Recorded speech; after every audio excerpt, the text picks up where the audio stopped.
दिव्या रायवाल जो हमें 60+ आयु वर्ग के मित्रों के लिए फिजियोथेरेपी की क्या उपयोगिता है और उसके लिए हमें क्या सावधानियां रखना है, उसके बारे में वो हमारे समक्ष एक प्रस्तुति लेंगी। कॉलेज से शिक्षा प्राप्त की है और वे एक्सपीरियंस्ड फिजियोथेरेपिस्ट हैं जिनके पास मैनुअल थेरेपी का करीब 7 वर्षों का समृद्ध अनुभव है। उन्होंने अंतर्राष्ट्रीय शिक्षकों से ऑस्टियोपैथी और कायरोप्रैक्टिक में विशेष प्रशिक्षण प्राप्त किया है। मतलब अस्थि रोग और रीढ़ की हड्डी और शरीर के बीच जो संबंध होता है उससे संबंधित विशेष प्रशिक्षण उन्होंने प्राप्त किया है। दर्द प्रबंधन में भी फिजियोथेरेपी के माध्यम से कैसे कंट्रोल किया जा सकता है, इस पर भी उनकी गहरी पकड़ है। उनके सहयोगी व्यक्तित्व और देखभाल करने वाले स्वभाव से मरीज भी प्रभावित होते हैं। डॉक्टर दिव्या विशेष रूप से गठिया और रीढ़ की समस्याओं के इलाज में विशेषज्ञता रखती है। खत्म हो जाना जो है ये नहीं बताता है कि आपकी बीमारी खत्म हो गई है। बीमारी जो है वो एक अलग चीज़ होती है, दर्द जो है वो एक अलग चीज़ होता है। तो अलावा भी फिजियोथेरेपी में जो है वो बहुत सारे हिस्से रहते हैं फिजियोथेरेपी के। जैसे कि मैं बताऊंगी कि अभी आप लोग सब जो है वो 50-60+ है और इस उम्र में जो है वो बहुत सारी कमी आती है कि पहले जो काम आप 10 मिनट में एक अच्छा डॉक्टर आप बताइए वो होता है जो बहुत सारी दवाइयाँ दे, बहुत ज़्यादा समय तक आपको दवाइयाँ दे और फिर आप ठीक हो, या वो एक अच्छा डॉक्टर है जो आपको सिर्फ 1 या 2 दवाई दी और उससे आपको परेशानी नहीं हो तो खत्म हो जाए प्रॉब्लम होती है।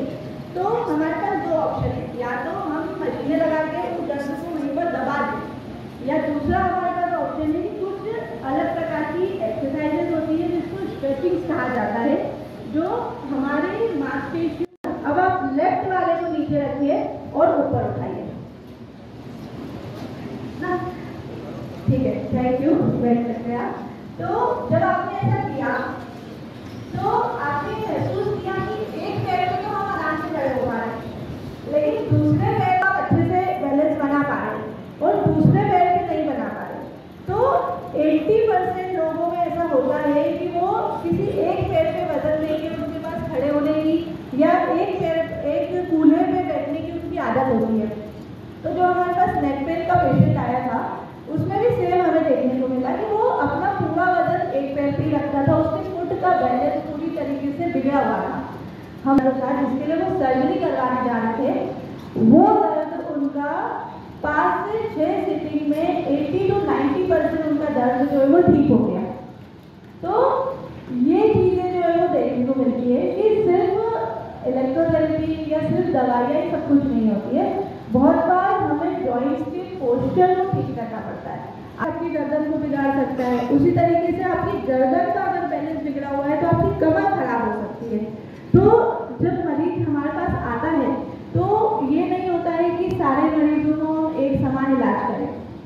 रहती है हमारी बॉडी के अंदर जो यहाँ से नीचे जहाँ पर आप बैठे हैं पैर को यहाँ से शुरू होती है और ऊपर यहाँ तक रहती है। ये है आपकी सर्वाइकल, ये सर्वाइकल है और ये आपका जो है वो पेट का नीचे वाला हिस्सा है, ठीक है। तो स्पाइन जो होती है वो यहाँ से शुरू होती है और यहाँ पे खत्म होती है। तो स्लिप डिस्क या साइटिका या कमर में दर्द या गर्दन में दर्द होने का क्या कारण होता है? जिस तरीके से घुटने में दर्द का प्रमुख कारण जो रहता है वो मांसपेशियों की कमजोरी रहता है, उसी प्रकार कमर के दर्द का जो प्रमुख कारण रहता है वो ये रहता है कि जो आपके कूल्हे के आसपास की मांसपेशियाँ है या आपके जो पंजे की मांसपेशियाँ है उसमें जकड़न आ जाती है।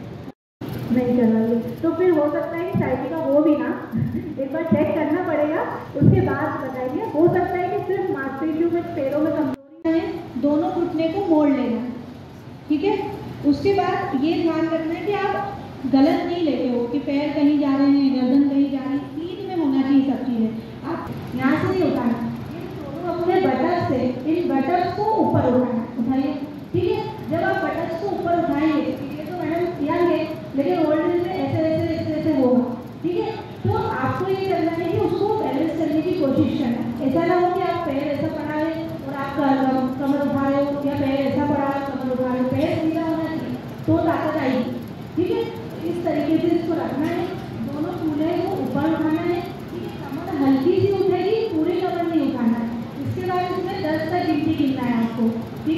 उसके बाद नीचे रखना। ऐसा आपको दोनों पैरों से 10 दिन सीधा रख के तकिया लगाना ही है आपको, यहाँ पे मौजूद भी है नहीं किया हमने, ठीक है, ये ध्यान रखना है। उसके बाद क्या करना है, एड़ी नहीं रहेगी, ये कूला भी नहीं रहेगा, सिर्फ घुटने को ऊपर उठाना। अब जैसे इन्होंने उठाया तो इनकी कमर पीछे चली गई है ना, ऐसा नहीं करना है अपन को, ये ऐसे रहेगी। यहाँ पर अपना एक हाथ रखिए और देखिए कि क्या मेरी गर्दन कमर पीछे तो नहीं जा रही है, ठीक है, ये रखा। अब आपको सिर्फ घुटना ऊपर उठाना है थोड़ा, जिससे आपकी कमर पीछे ना जाए, अगर जा रही है तो कम उठाओ, है ना, जैसे दबाना है, यहाँ पे रखना है तो यहाँ से उस तकिए को नीचे दबाना है, उसको दबाते हुए आपकी बॉडी को आगे लेके जाना है आपको, आगे ले जाना, ठीक है, पूरा नहीं, जैसे मैडम बहुत ज़्यादा चलिए इतना नहीं जाना। इसमें भी आपको कुछ चीज़ों पर ध्यान रखना है, कूल्हे जो है वो घुटने की सीध में रहना चाहिए और हाथ में वो कंधे की सीध में होना चाहिए। अब इनके मैडम के हाथ बहुत आगे है ना, तो कंधे की सीध में हाथ रहेंगे, घुटने की सीध में कूला, ठीक है, तकिए से दबाना है और दबाते हुए आगे की तरफ लेके जाना है और वापस पीछे आना है, पूरा पीछे आना है, पूरा आगे जाना है ना, इससे पूरी आपकी मोबिलिटी जो है वो इम्प्रूव होगी, ठीक है, ये चीज करना। इसमें अगर आप ये अच्छे से कर सको तो एक और ऐड कर पूरे डिटेल आपको एक स्लाइड ही भेज देंगे डॉक्टर दिव्या राय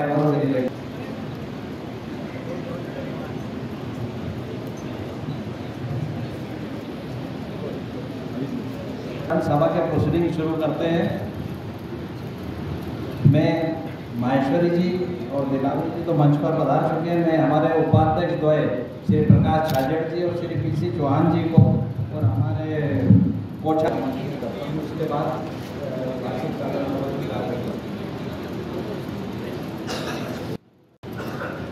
सभी हमारे पदाधिकारी और यहाँ उपस्थित सभी सदस्यगण, महिलाएं और विशेषकर दिव्या जी जिन्होंने बहुत अच्छी जानकारी हमें सबको इस उम्र के हिसाब से प्रदान की है, और सभा में आपको सारी जानकारियाँ या इससे संबंधित सभी जैन साहब और हमारे दूसरे जैन साहब वो सब जानकारियाँ प्रस्तुत करेंगे। मैं तो आपको सिर्फ ये है कि आप इस उम्र में, हमारे इस पड़ाव में हम जितना अपने आप को स्वस्थ रख सकें वही हमारे लिए समुचित उपाय होगा, सामयिक उपाय होगा। और उसकी कड़ी में आज जो ये उपयोगी कार्यक्रम रखा है उसका भी लाभ आप सब लोगों को मिलेगा, ऐसा मुझे पूरा विश्वास है। दूसरा, दो बातों का विशेष ध्यान रखें। एक तो ये कि संभवतया एक वृक्ष जरूर लगाएं, जिससे आने वाले समय में जलवायु में अपने को परिवर्तन लक्षित हो सके। दूसरा है कि आप जहाँ भी रह रहे हैं रेन वाटर को हार्वेस्ट वाटर करके और उसका ज़मीन में उतारने का प्रयास करें। यदि आप खेत में रहते हैं तो उस बिल्डिंग में मिलजुल के कार्य करें, और यदि आप अपने इंडिविजुअल मकान में हैं तो पूरी छत का पानी जिसे ज़मीन में कैसे जाए ये आप अवश्य करें। इससे भूमिगत जल जो नीचे जा रहा है लेवल, वो बढ़ाने में आप भी एक सहयोगी सिद्ध हो सकते हैं। इधर बैठे हुए हैं, उनका सम्मान किया जाएगा। हम स्टेट बैंक ऑफ इंडिया ने डिपॉजिट के जरूर घटा दी। पेज पॉलिसी में आर पे चेंजेस आया। मैं किसी से कह रहा था कि मई में डीए घटता था, हमने देखा है, साथ ही मानने में तैयार नहीं कि आज तक नहीं घटा। ये गलत बात है। मई में डीए इससे घटता था कि फसल आती थी।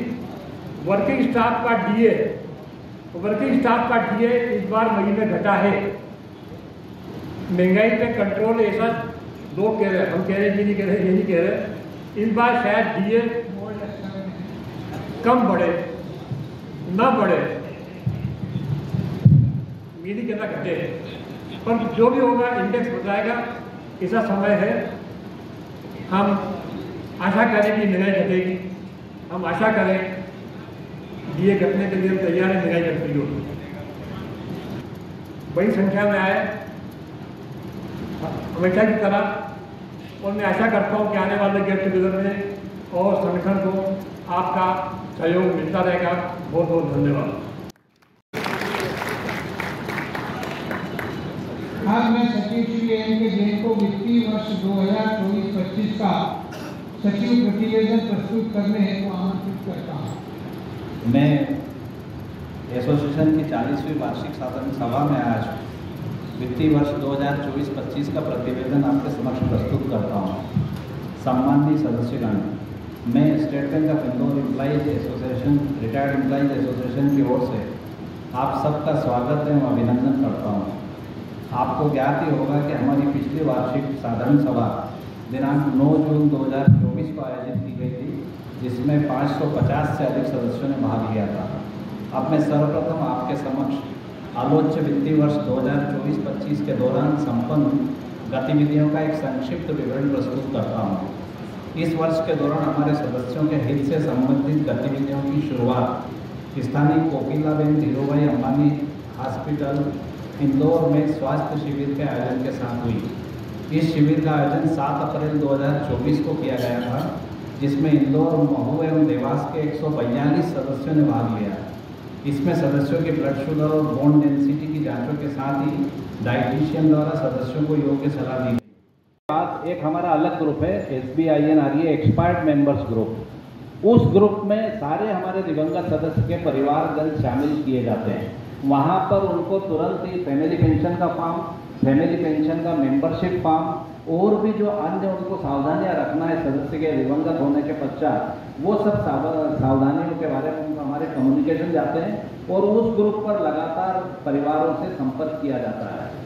अभी आपको ज्ञात होगा कि हमने फरवरी में 150 दिवंगत सदस्यों की सूची जारी की थी और सबसे निवेदन किया था कि आप इनके परिवारजनों से संपर्क करके इनके फैमिली पेंशनर को भी मेंबर बनाएं।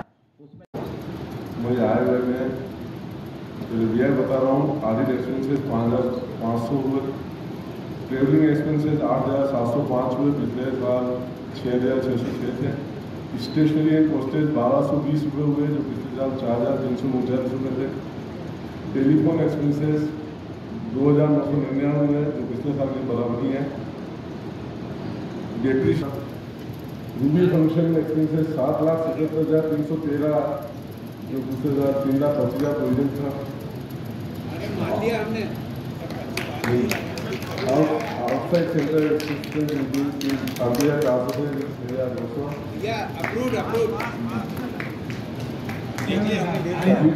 अनुमोदित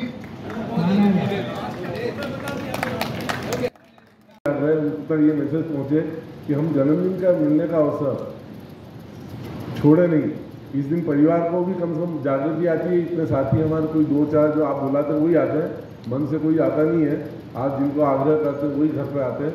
तो कम से कम इतना अवसर अवश्य पैदा करें कि एक दिन साल में अपने साथियों से मिलने का अवसर, जो एसोसिएशन का मुख्य उद्देश्य और मुख्य उसकी थीम लाइन है कि जन्मदिन से हम सब जुड़े हुए हैं, तो जुड़ने का अवसर कोई छोड़े नहीं और जन्मदिन अवश्य मनाए।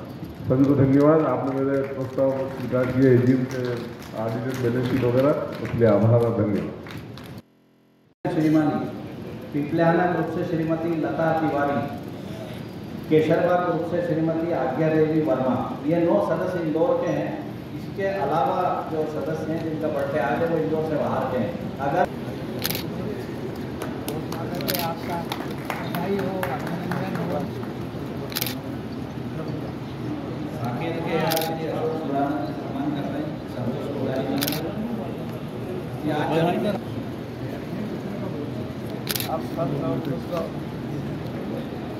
मुझे बताते हुए खुशी है कि आज अपने जन्मदिन पर श्री संतोष जी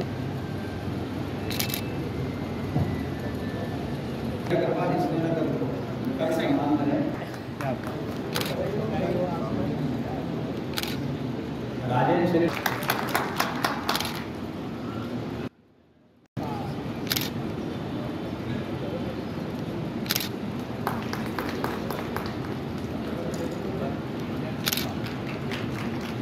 बेंगलुरु से श्री जगदीश चंद्र जी बंसल और LN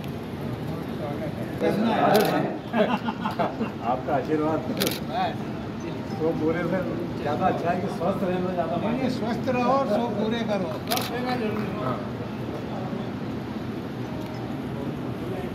ये सामने कोषाध्यक्ष से भी सक्रियता की अपेक्षा है।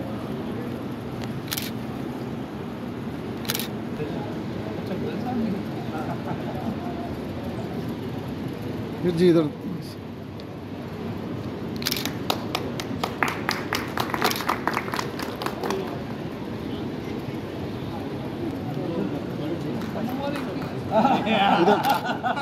थोड़े से छोटे हो। इंद्रपुरी ग्रुप की श्रीमती इधर सामने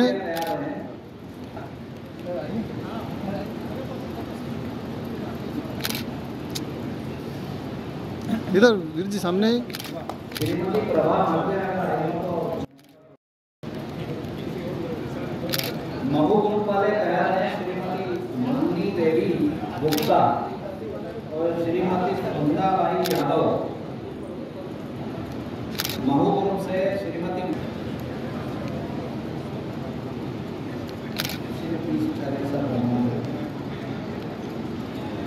मुंबई से श्री वसंत क्षीरसागर। हाँ इधर सामने देखिए, इधर देखिए, इधर मतलब मुंबई से श्री वसंत क्षीरसागर और मुंबई से श्री मनोहर लाल जी महाजन।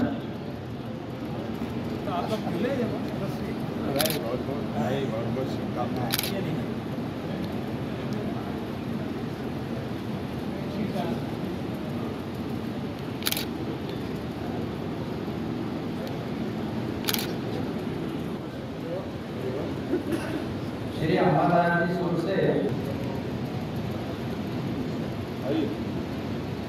श्री अम्बादास जी कि हर प्रोग्राम में औरंगाबाद से आते हैं। उनकी इतनी लगन है कि हर मिलने का, मित्रों से मिलने का इतना उत्साह रहता है कि हर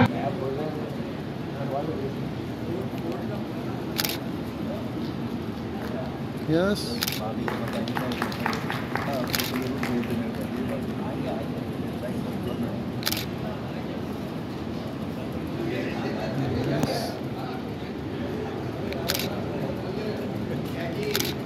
इसके बाद रेसकोर्स रोड ग्रुप के दो साथी हैं, वो तैयार हैं। श्री अशोक Yes, जी जैन और सामने देखिए इधर। भार्गव। श्री अशोक जी जैन और NP भार्गव जी।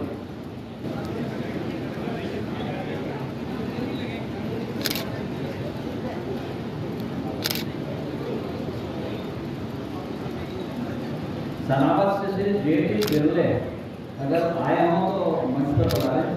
JT बिरले स्कीम नंबर 5474 इधर सामने की तरफ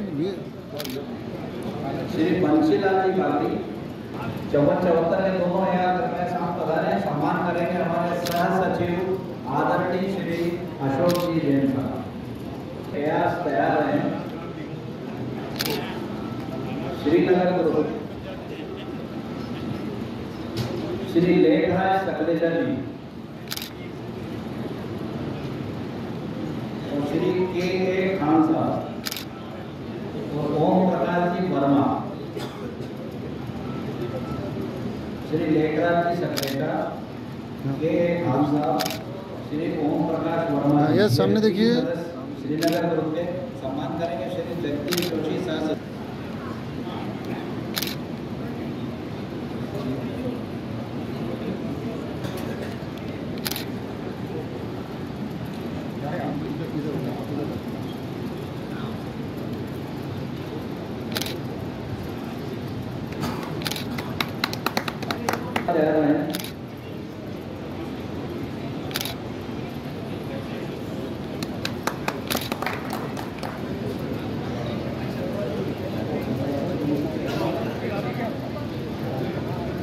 श्री महेश जी छेटिया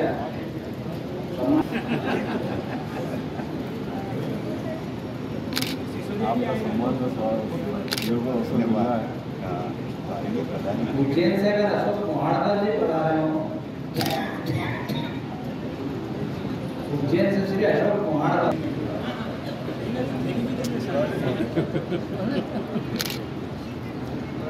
छोटा लग रहा है एक सबके सामूहिक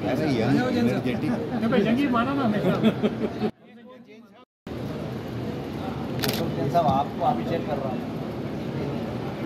एक ही बात है।